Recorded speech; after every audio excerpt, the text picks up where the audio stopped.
ദേശീയതയും മതേതരത്വവും സമൂഹത്തെ ബാധിച്ച രോഗം ഇവയെ അംഗീകരിക്കില്ല. വീണ്ടും രാജ്യവിരുദ്ധ നിലപാടുകളുമായി ജമാഅത്തെ ഇസ്ലാമി വീണ്ടുമല്ല എല്ലാ കാലത്തും ജമാഅത്തെ ഇസ്ലാമിയുടെ പ്രത്യക്ഷമായിട്ടുള്ള ലക്ഷ്യം തന്നെയാണ് ഇത് മൂന്നും അംഗീകരിക്കില്ല എന്ന്. പിന്നെ എങ്ങനെയാ ഇവർ ജനാധിപത്യ വിശ്വാസികളായി മാറുന്നത്?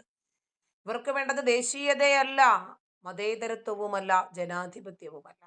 ഇവർക്ക് വേണ്ടത് മത ആധിപത്യം, അതായത് മതരാഷ്ട്രമാണ് ഇവർക്ക് വേണ്ടത്. നോക്കിയോ, ആധുനിക നാഗരികതയുടെ മൂലശിലകളാണ് മതേതര ഭൗതികവാദം, ദേശീയത, ജനാധിപത്യം.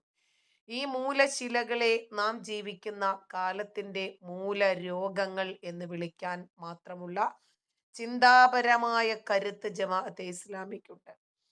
മനുഷ്യൻ ഇന്ന് അഭിമുഖീകരിക്കുന്ന എല്ലാ പ്രശ്നങ്ങളുടെയും അടിസ്ഥാന കാരണങ്ങൾ ജമാഅത്ത് ഈ മൂന്ന് തത്വങ്ങളിൽ ആരോപിക്കുന്നു. മനസ്സിലായ? സമൂഹത്തിലുണ്ടാകുന്ന പ്രശ്നങ്ങൾ ഇതാണതിന് കാരണമെന്ന്.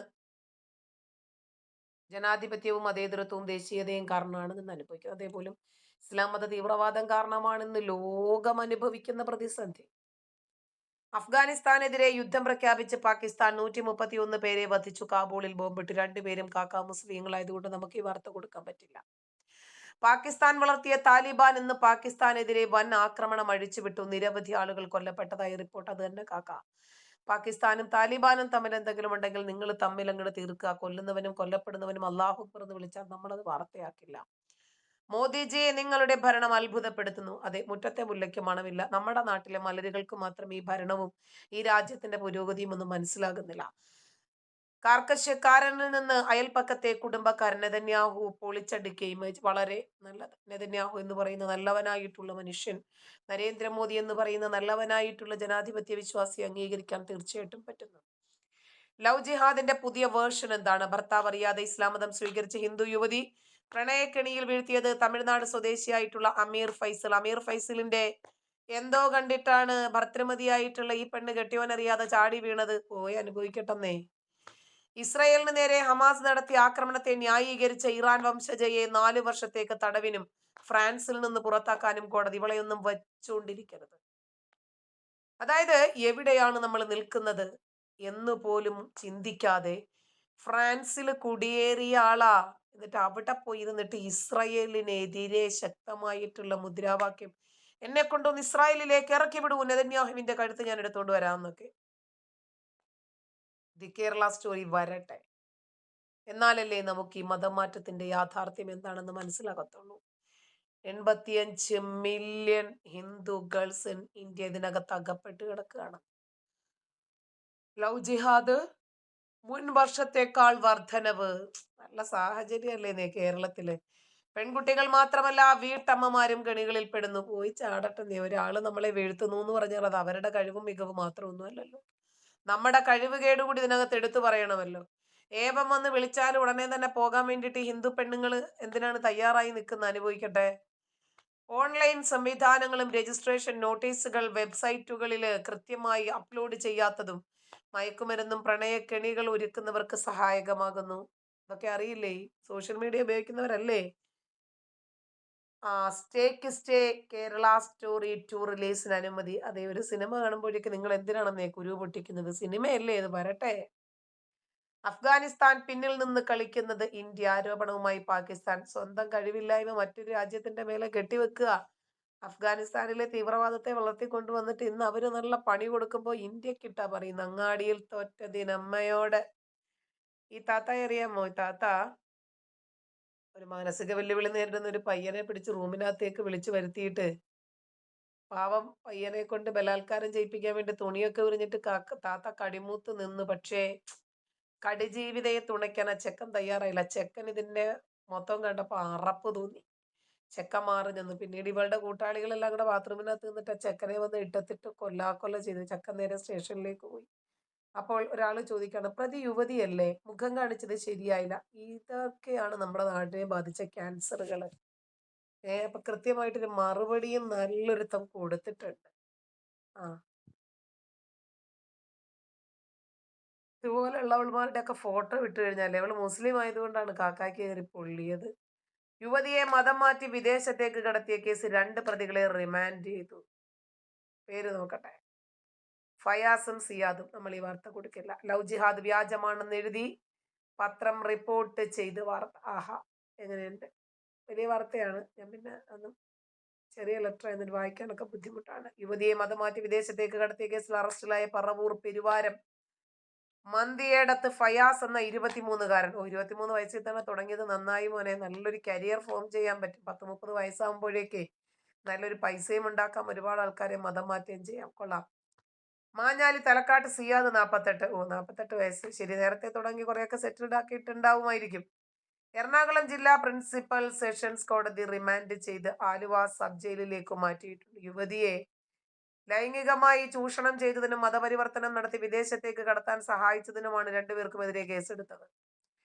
ആലുവ ഡിവൈഎസ്പി KB പ്രഫുല്ല ചന്ദ്രന്റെ നേതൃത്വത്തിൽ വീടുകൾ റെയ്ഡ് ചെയ്താണ് കഴിഞ്ഞ ദിവസം ഫയാസിനെയും സിയാദിനെയും പിടികൂടിയത്. അല്ലാതെ പിന്നെ ഇവന്മാര് വന്ന് പിടിനിർത്തുന്നില്ലല്ലോ.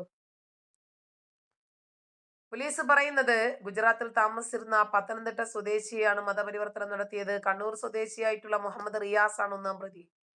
ബാംഗ്ലൂരിൽ പഠിക്കുന്ന സമയത്താണ് യുവതി ഇയാളെ പരിചയപ്പെട്ടത്. പെൺകുട്ടിയെ പ്രലോഭിപ്പിച്ച് മുഹമ്മദ് റിയാസ് വരുതിയിലാക്കി. രഹസ്യമായി ചിത്രീകരിച്ച സ്വകാര്യ നിമിഷങ്ങൾ കാണിച്ച് ഭീഷണിപ്പെടുത്തി മതം മാറ്റി. മുഹമ്മദ് റിയാസിന്റെ അടുത്ത ബന്ധുവാണ് ഫയാസ്. ആ ബന്ധം വഴിയാണ് മുഹമ്മദ് റിയാസും യുവതിയും പരവൂരിലെത്തിയത്. താമസിക്കാൻ സഹായം ചെയ്തു കൊടുത്തത് സിയാദാണ്. ഫയാസിന്റെ വീട്ടിലും പിന്നീട് മാഞ്ഞാലിയിലെ വാടക വീട്ടിലുമായി കുറച്ചുനാൾ താമസിച്ചു. വ്യാജരേഖകൾ നിർമ്മിച്ച് സന്ദർശന വിസയിൽ ഇരുവരും സൗദിയിലേക്ക് പോയി. സിറിയയിലേക്ക് കടത്താൻ ശ്രമിച്ചതായി യുവതി ഹൈക്കോടതിയിൽ സമർപ്പിച്ച ഹർജിയിൽ ആരോപിച്ചിട്ടുണ്ട്. പിതാവിനെ വിവരം അറിയിച്ച യുവതി സൗദിയിലേക്കുള്ള സുഹൃത്ത് വഴിയാണ് രക്ഷപ്പെട്ട് ഇന്ത്യയിൽ തിരികെ എത്തിയത്. കണ്ണൂർ സ്വദേശികളായ 4 പേർ, ബാംഗ്ലൂരിലെ 1 സ്ത്രീ, 2 അഭിഭാഷകൻ എന്നിവരെ പോലീസ് തിരയുന്നുണ്ട്. അവരെ സഹായിക്കാനും ഒളിവിൽ പാർപ്പിക്കാനും ഒക്കെ ആൾക്കാരുണ്ട്. അപ്പം ഇതുപോലെയുള്ള വാർത്തകൾ ആവർത്തിക്കാതിരിക്കുമോ? ഇസ്രയേലിൽ നിന്ന് 10,000 കോടി രൂപയുടെ മിസൈൽ പ്രതിരോധ സംവിധാനങ്ങൾ വാങ്ങാൻ മുസ്ലിം രാജ്യമായിട്ടുള്ള അസർബൈജാൻ കരാർ ഒപ്പിട്ടു. അതിനൊക്കെ നമ്മൾ ജൂതൻ വേണം. മൈക്ക്, ഉടുപ്പിന്റെ ബട്ടൺസ്, കോട്ട്, കാർ, എല്ലാത്തിനും ജൂതൻ വേണം. എന്നാലോ ജൂതൻ ഉണ്ടാക്കിയ മീഡിയയിലൂടെ ജൂതനെ ഇല്ലാതാക്കാൻ ആഹ്വാനം ചെയ്യാനും മടിയില്ല. യുദ്ധഭീതിയിൽ ഇറാനിയൻ പരമോന്നത നേതാവ് ആയത്തുള്ള ഖൊമേനി ഭൂഗർഭ താവളത്തിലേക്ക് മാറിയതായി റിപ്പോർട്ട്. കാക്ക നേരത്തെ തന്നെ ചത്തു. നേരത്തെയുള്ള വാർത്തയായത്. ഇന്ത്യ, ഇസ്രായേൽ, ഗ്രീസ്, സൈപ്രസ് രാജ്യങ്ങളെല്ലാം ചേർന്ന് ഇസ്ലാമിസ്റ്റ് തീവ്രവാദ സംഘടനകളെ ചെറുക്കാൻ ഒരു സഖ്യം. സൂചന നൽകി ഇസ്രായേൽ. എല്ലാത്തിനെയും ചവിട്ടി പുറത്താക്കുക. നിങ്ങൾ ഇങ്ങനെ സമാധാനത്തോടു കൂടി ജീവിക്കാൻ. എന്തായാലും ഇന്ത്യയും ഇതിനകത്തുള്ളത് നന്നായി. കൊറിയയും ജപ്പാനും ഇസ്രായേലും ഇന്ത്യയും ഒന്നിക്കുമോ? ഇസ്ലാമിക രാജ്യങ്ങളുടെ ഉറക്കം കെടുത്താൻ ഹെക്സഗൺ സഖ്യം. അതെ, ഒന്നിക്കേണ്ടവർ ഒന്നിക്കണം. മറ്റത് സ്വർഗം പ്രതീക്ഷിച്ച് തീവ്രവാദത്തിലേക്ക് പോയിട്ട് പൊട്ടിത്തെറിക്കാൻ നിൽക്കുന്ന മലരുകളെയൊക്കെ മാറ്റിവിട്. പാകിസ്ഥാൻ താലിബാൻ യുദ്ധത്തിൽ 55ഓളം പാകിസ്ഥാൻ സൈനികരെ കൊലപ്പെടുത്തി. 19ഓളം സൈനിക പോസ്റ്റുകൾ പിടിച്ചെടുത്തെന്ന് താലിബാൻ. എങ്ങനെയുണ്ട്? ഇവരെ തന്നെ വളർത്തിക്കൊണ്ടുവന്നതാ. പോട്ടെ ഷാബാസ് കാക്ക, അവരല്ലേ കൊണ്ടുപോകണത്. മഹാരാഷ്ട്ര മുസ്ലിങ്ങൾക്കുള്ള 5% സംവരണം ഇല്ലാതാക്കിയപ്പോൾ തെലങ്കാനയിൽ മുസ്ലിങ്ങൾക്ക് 4% സംവരണം സ്ഥിരമായി സ്ഥാപിക്കണം കാക്ക. പണി കിട്ടുമ്പോൾ പഠിച്ചോളൂ. നൈജീരിയയിൽ ഇസ്ലാമിസ്റ്റ് തീവ്രവാദ സംഘങ്ങൾ ക്രിസ്ത്യാനികളെ വൻതോതിൽ കൂട്ടക്കൊല ചെയ്തതൊന്നും കേരളത്തിൽ അറിഞ്ഞിട്ടില്ല. കേരളത്തിൽ ഇതൊന്നും വാർത്തയുമല്ല. കാരണം നൈജീരിയയിലെ ആളുകൾ തൊലി കറുത്തവരായതുകൊണ്ട് നമ്മുടെ കേരളത്തിലെ മാധ്യമങ്ങൾ ഈ വിഷയം ചർച്ചയ്ക്ക് എടുക്കുന്നതല്ല.